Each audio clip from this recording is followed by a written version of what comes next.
नमस्कार। कैसे हैं आप लोग? आशा करती हूँ सुखी होंगे, स्वस्थ होंगे और प्रसन्न होंगे।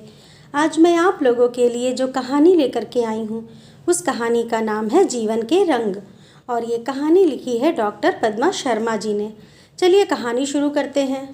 गांव की धरती पर कदम रखते ही मिट्टी की सौंधी खुशबू के झोंके ने ज्यों ही चेहरे को छुआ, रविंद्र की रास्ते भर की थकान और दिमाग में भरा टेंशन गायब हो गया। चारों तरफ फैली पेड़ पौधों की हरियाली मन के कोने कोने में प्रवेश कर गई। शहर में कपड़े से ढके रहने वाले नथुनों में पानी सनी मिट्टी की सौंधी खुशबू ने चित्त तरोताजा कर दिया था। खेत की मेड़ देखकर रविंद्र को अपना बचपन दौड़ता दिखाई देने लगा।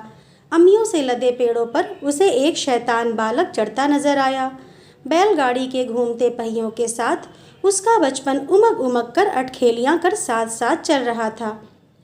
गांव में कुछ घर पक्की छत वाले बन चुके थे तो कुछ घर अभी भी खपरेल की चादर ओढ़े अपनी गरीबी की दास्तान बयां कर रहे थे। दरअसल अम्मा का कुछ दिनों पहले ही फ़ोन आया था कि तुम्हारे पापा के ना रहने के बाद पहली होली आने वाली है, अनरहे की होली मनेगी, इसलिए होली पर कुछ दिनों की छुट्टी लेकर आ जाना और हाँ, बहू और बच्चों को भी साथ ले आना। पता नहीं फिर कब आना हो पाए। होली के 4 दिन शेष थे और रवि अपनी पत्नी रीना और बच्चों के साथ गांव के मोटर स्टैंड पर अभी आकर उतरा था। रविंद्र दिल्ली में एक प्राइवेट कंपनी में नौकरी करता है। पूरे साल में दीपावली के समय ही छुट्टी मिलती थी तो अपने पैतृक गांव कदवाया आ पाता था। अशोकनगर की ईसागढ़ तहसील से करीब 15 किलोमीटर अंदर कदवाया गांव में उनकी खेती की जमीन थी। उसके पिता गिरीश अपने खेतों की देखभाल बच्चों की तरह करते थे।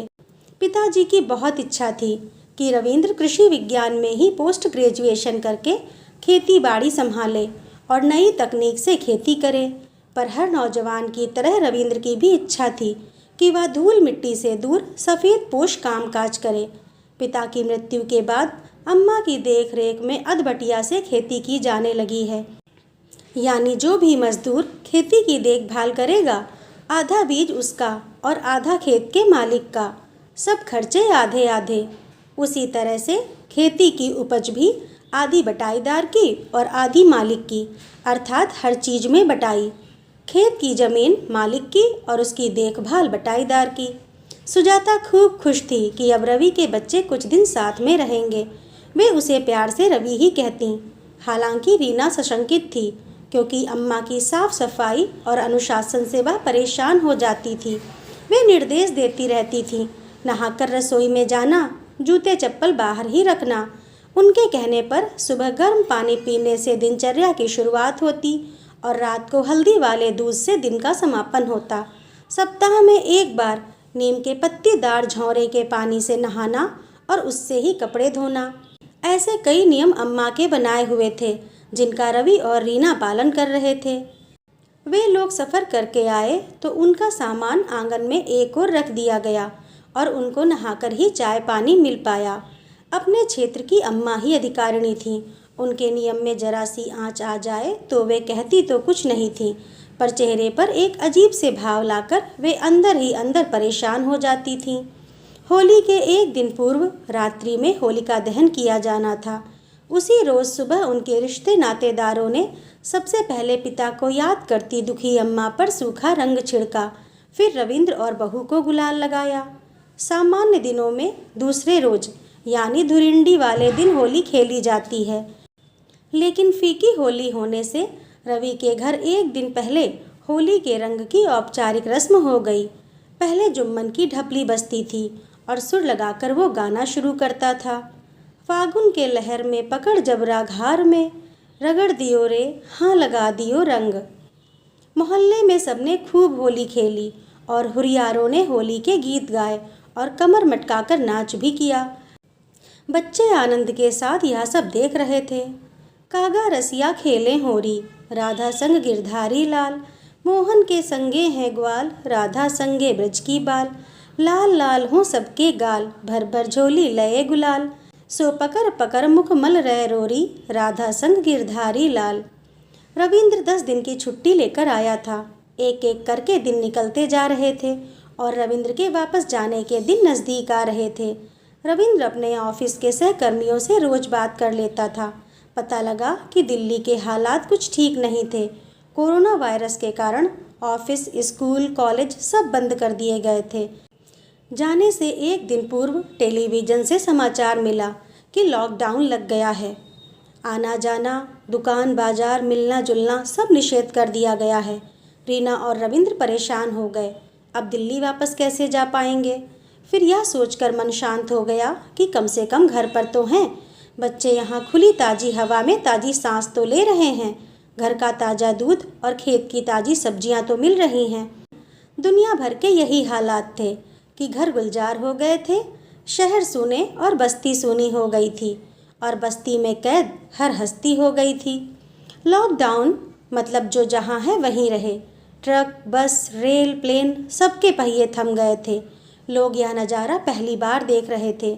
एक अदृश्य शत्रु ने इतना कोहराम मचा दिया कि लोग अपनों से ही दूरी बनाने लगे। किसी के गुजर जाने के बाद शहर बंद होना बहुत बार देखा है, लेकिन कोई गुजरे नहीं, इसलिए शहरों को बंद होते पहली बार देख रहे थे। दूरदर्शन पर फिर से रामायण और महाभारत सीरियल का प्रसारण आरंभ हो गया था। खबर लगी कि देश के सारे तीर्थ स्थल और प्रमुख मंदिर व मजार वगैरह बंद हो गए थे। इतने दिनों में रीना ने घर का कामकाज अच्छी तरह से संभाल लिया था। सुजाता भी बहू के व्यवहार से खुश थी और उन्होंने उसके पहनने ओढ़ने और आड़ पर्दा में ढील देकर उसे सिर पर पल्ला ना रखने की छूट दे दी। रोज शाम रविंद्र मोबाइल पर आने वाली विभिन्न सूचनाओं और हिदायतों की जानकारी अम्मा को दे देता। 2-3 दिन में ही सबका रोजमर्रा का टाइम टेबल निर्धारित सा हो गया। अम्मा घर के कामकाज रीना के साथ निपटाती और फिर रामायण महाभारत देखती। दिन में सब बैठकर चियों से यानी कि पकी इमली के बीज से अष्टाचंगा का खेल खेलते। बच्चे सुबह शाम खेतों में टहलने जाते और सब्जी तोड़कर लाने का काम भी करते। रविंद्र भी उनके साथ सितोलिया और रूमाल झपट आदि ग्रामीण खेल खेलते, जो बच्चों के लिए एकदम नए थे। रात में सुजाता कोई कहानी सुनाती और रविंद्र बच्चों को गांव के पुराने मठ, मंदिर सहित कई हजार साल पहले बने महत्वपूर्ण स्थलों के बारे में जानकारी देता। वह गांव वालों को बार बार हाथ धोने और बाहर जाने पर मास्क लगाने की हिदायत देता। एक शाम रविंद्र ने अम्मा से कहा, अम्मा, रीना इस बार आपकी तारीफ कर रही थी, आप बहुत बदल गई हैं। कहकर अम्मा ने लंबी सांस भरी। शब्दों का भी अपना तापमान होता है, ये जला भी देते हैं और सुकून भी देते हैं। पहले तुम लोग मेरे कहने से आते थे, सो ये ना लगे कि मैं तुम्हें बुलाने के लिए कोई चिरौरी कर रही हूँ। पर इस बार भी तो हम लोग आपके कहने पर ही तो आए हैं। हाँ, सो तो है, पर बाद में रुकना तुम लोगों की विवशता है।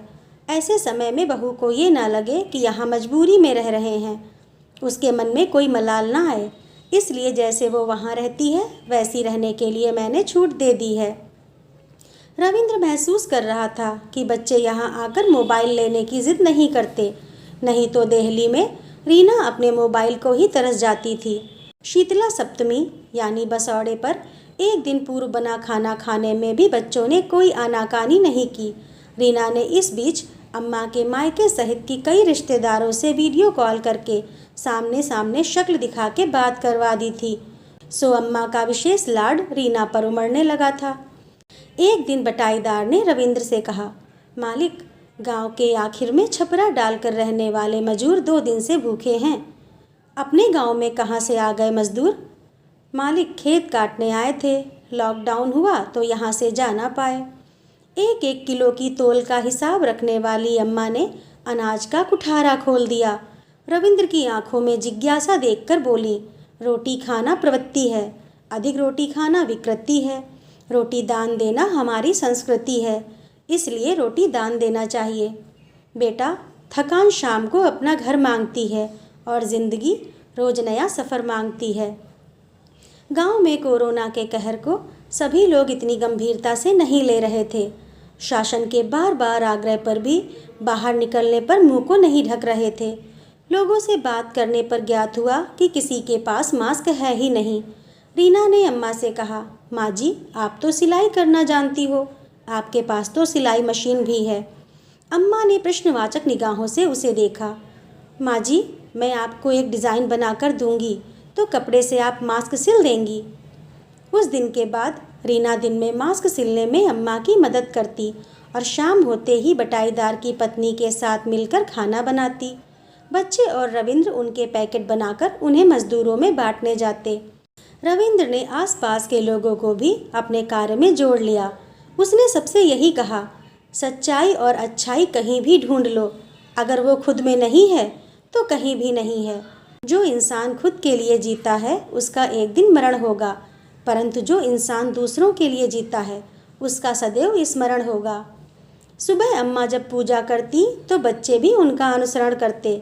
वे भगवान के सामने दीपक जलाकर कहती, हे ईश्वर, अगर तेरा कुछ जलाने का मन करे तो मेरा क्रोध जला देना। अगर तेरा कुछ मारने का मन करे तो मेरी इच्छा मार देना। अगर तेरा कुछ बुझाने का मन करे तो मेरी घृणा बुझा देना। और अगर तेरा प्यार करने का मन हो तो मेरी ओर देख लेना। मैं शब्द, तू मर्द, तुम बिन मैं व्यर्थ। घर में बच्चों का राज चल रहा था। अम्मा बच्चों के मन के रोज नए पकवान बनाकर खिला रही थीं। एक दिन बात करते करते एक मजदूर ने कहा, साहब, यहाँ टमाटर की खेती बहुत होती है। यहाँ सॉस बनाने की फैक्ट्री लग जाए तो यहाँ का समझो उद्धार हो जाएगा। यहाँ के मजदूरों को काम मिल जाएगा और यहाँ के टमाटर यहीं काम आ जाएंगे तो खेत मालिकों को भी फायदा होगा।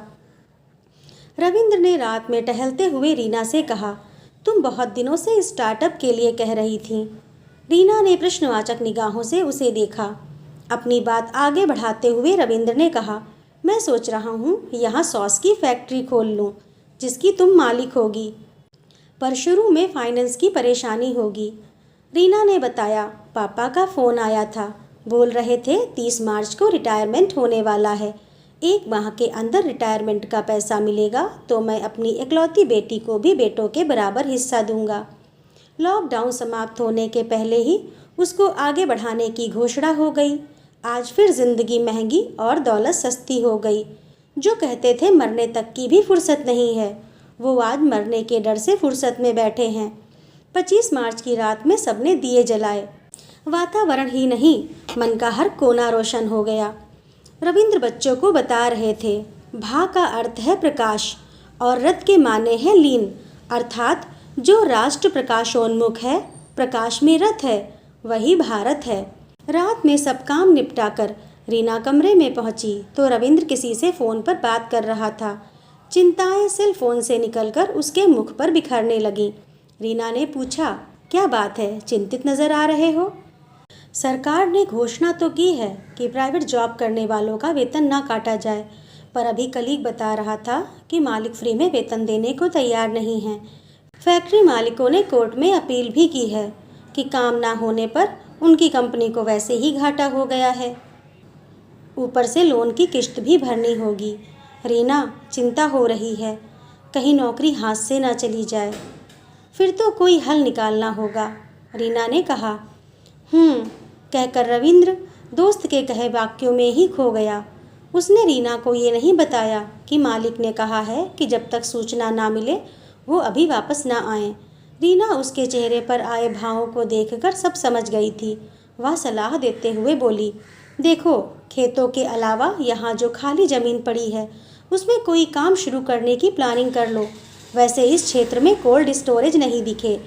कोल्ड स्टोरेज बनाओगे तो सरकार की सब्सिडी भी मिलेगी और अपना खुद का काम शुरू हो जाएगा।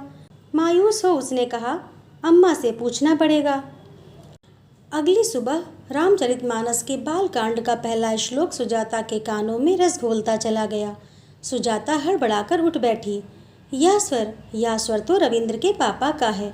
जल्दी से वह मंदिर की ओर चल दी। वहाँ देखा तो वह स्तब्ध रह गई। रविंद्र मुख्य गद्दी पर बैठा था। लकड़ी की बनी त्रिकुटी पर रामचरितमानस के पन्ने फड़फड़ा करके अपने पढ़े जाने का एहसास दे रहे थे। रविंद्र सस्वर गा रहा था, वर्णानामार्थ संघानाम रसानाम छंदसामपि मंगलानाम च कर्तारो वंदे वाणी विनायको। आज यह अद्भुत दृश्य वर्षों बाद देखने को मिल रहा था। रविंद्र जब 14 साल का था तब वह और उसके पापा गिरीश सस्वर रामचरितमानस का पाठ करते थे। सुजाता रविंद्र में गिरीश का अक्ष देख रही थी। बेटियां अपने पति में पिता की झलक पाना चाहती हैं, तो माँ अपने बेटे में अपने पति की परछाई देखती है। रामायण पाठ के बाद सभी लोग चाय पी रहे थे। अम्मा ने रविंद्र से कहा, अपनी कुछ खाली ज़मीन पड़ी है, यदि तुम चाहो तो वहाँ कुछ नया शुरू कर दो या उसे बेच दो। आजकल समय खराब है, खाली ज़मीन पर कोई कब्जा ना कर ले। रविंद्र आश्चर्य से अम्मा को देखने लगा। उसे मालूम है, पिछले साल उस ज़मीन को बेचकर दिल्ली में फ्लैट लेने की सोच रहा था, तो अम्मा ने रौद्र रूप धारण कर लिया था। आज अम्मा उसी ज़मीन को बेचने की बात कर रही थी। अम्मा समझ रही थीं रविंद्र के असमंजस को।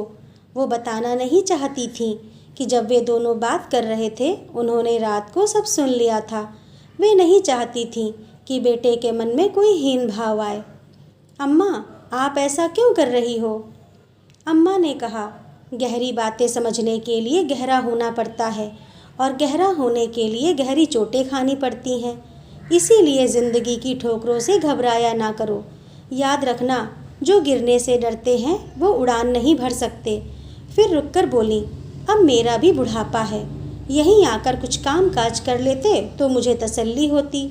तेरे पापा तो हमेशा से चाहते थे कि तू यहीं गांव में ही रहे, उनकी आत्मा को भी शांति मिलेगी। रविंद्र और रीना खुश होकर एक दूसरे को देख रहे थे। उन्हें लग रहा था कि अम्मा ने नहीं, किसी देवदूत ने उनकी समस्या का समाधान कर दिया हो। सब चुप हो गए। मौन में बहुत हलचल होती है। वातावरण मौन को घूंट घूंट कर पी रहा था। यह चुप्पी सबको अपने आगोश में लिए अनंत यात्रा पर निकल गई। इस चुप्पी में सब अपने अपने विचारों में मग्न भावी जीवन की प्लानिंग कर रहे थे। जीवन के रंग अलग अलग भाव से सबको रंग रहे थे। सच है, जीवन के रंग भी अजीब हैं। कब कहाँ जीवन के किस मोड़ पर आपको कौन सा रंग देखने को मिल जाए, कहा नहीं जा सकता। तो दोस्तों, डॉक्टर पद्मा शर्मा जी की यह कहानी आपको कैसी लगी, कमेंट करके ज़रूर बताइएगा। अगर अच्छी लगी हो तो लाइक करिए, शेयर करिए और ऐसी ही और कहानियों के लिए मेरे चैनल को सब्सक्राइब करिए। धन्यवाद।